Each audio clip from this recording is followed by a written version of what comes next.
À la reprise de l'audience ce mercredi 29 janvier 2025 à 9 heures passées de 50 minutes, le ministère public a souhaité la lecture de certaines pièces. Mais avant, la Cour et l'assistance ont eu droit à l'audition de certains témoins.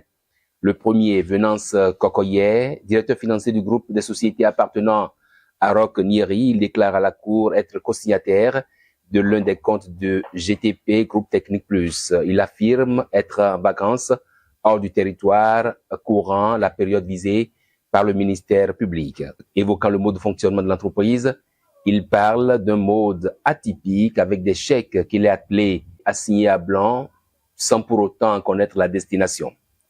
Le second témoin est l'un des responsables de NCA Assurance Côte d'Ivoire, lequel témoigne par visioconférence assisté de son avocat. Celui dont le procès verbal a déjà été lu ce mardi à l'audience sur demande du ministère public n'a fait que corroborer ces dépositions contenues dans le dit procès verbal avec des constances. Il confirme que Oswald Romeki a souscrit à un produit NCA Prestige de 55 millions de francs CFA au nom du colonel Tevoidre Dieudonné, soutenant qu'il en faisait don au colonel qui serait un grand bienfaiteur. Sur la capture d'écran à vue unique de 100 millions de francs CFA comme dépôt pour la dite souscription, le témoin martèle qu'il s'agit d'une simulation demandée par Oswald Romeki pour forcer la main à quelqu'un dont il dit attendre le complément de la seconde partie de 50 millions restants, mais sans trop de précision. Invité à la barre, l'accusé Adibékoun Crépin va lever le voile sur quelques contradictions relevées par le ministère public, notamment la personne de Ricalo Choki, ex-qualité collaborateur de Roch Nyeri, et qui aurait joué un grand rôle dans le transfert de certains fonds en cause. Ricalo Choki serait-il la courroie de transmission entre Nyeri et Bokor? L'accusé est resté dans une vague supposition. Sur la demande du ministère public, lecture est donnée du procès verbal du deuxième interrogatoire au fond de Olivier Bokor. L'inculpé Olivier Bokor soutient ne rien comprendre des 250 millions retrouvés chez Oswald Romeki alors que ces fonds devraient être réceptionnés par Roch Nyeri à son profit. Olivier Bokor soutient n'avoir jamais mis pied au domicile de Oswald Romeki si ce ne sont quelques rencontres à son bureau, comme le font d'ailleurs d'autres ministres. Sur son éventuelle candidature, Olivier Bokor dit n'en avoir pas discuté au fond avec Oswald Romeki, étant entendu que la réforme du système partisan oblige les partis à désigner leurs candidats. Il tient pour responsable de leurs agissements ceux qui organisent des mouvements au B26 et qui seront peut-être orientés vers la dynamique retenue par les partis le moment venu. Les mouvements de sollicitation de candidature ne sont pas nouveaux au Bénin, précise-t-il. Et de poursuivre, je ne suis membre d'aucun parti politique. Je ne sais rien de la démarche de souscription d'assurance au profit du colonel Tevoidre Dieudonné. Et de ma vie, je n'ai jamais entendu qu'un militaire écourte le mandat de chef d'État démocratiquement élu pour remettre le pouvoir à un civil. Je ne suis informé ni mêlé de près ou de loin à un projet de putsch. Je ne peux pas me faire un coup d'État à moi-même parce que faire un coup d'État à Patrice Talon, c'est détruire mon propre régime.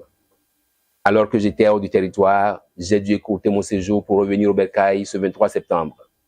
Si j'étais mêlé à un tel coup en préparation, je ne serais jamais revenu au Bénin et je ne serais jamais sorti de chez moi cette nuit-là après 1h du matin en pyjama sans aucune précaution. Lecture également du PV d'interrogatoire au fond de Oswald Romeki en date du 24 octobre 2024.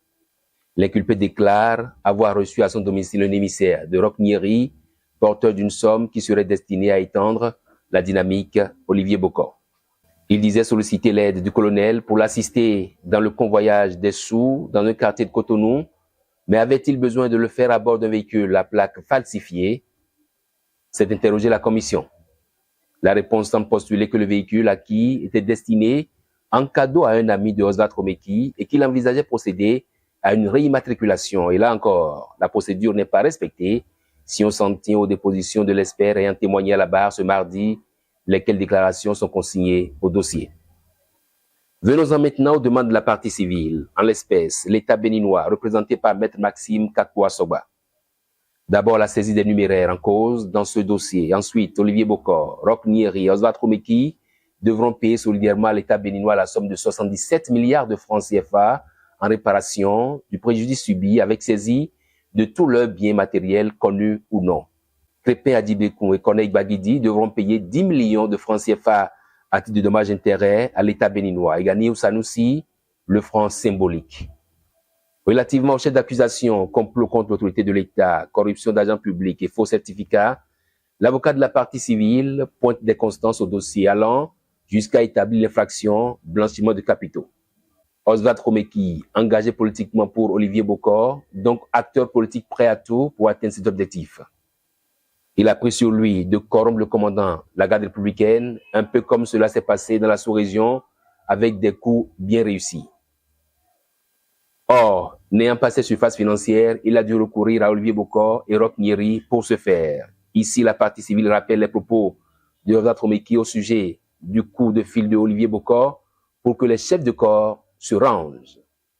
Il y a, selon la partie civile, une bonne traçabilité des 250 millions de francs CFA convoyés avec un véhicule à immatriculation togolaise.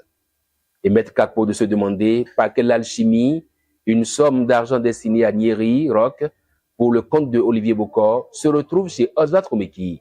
Il présente Nyeri Roch comme le catalyseur, rien sans ce dernier. Autre constance relevée par la partie civile, l'origine des 850 millions de francs CFA, une partie du milliard 5.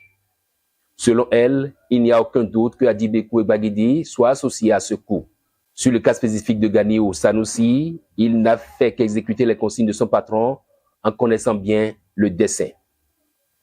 Les demandes de la partie civile puisent leur fondement légal dans les dispositions des articles 193, 194, 336, 311 du Code pénal, articles 9 et 184 de la loi sur le blanchiment de capitaux et la circulaire qui fixe le seuil de 5 millions de francs CFA pour le transport physique d'une somme d'argent. Autant de dispositions qui concourent, selon Maître Maxime Kapwa-Sogba, à établir la culpabilité des accusés.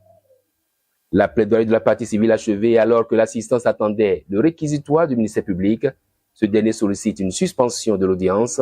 La présidente de séance et ses assesseurs la lui accordent, renvoyant la suite du procès à ce jeudi 30 janvier 2025 à 9h.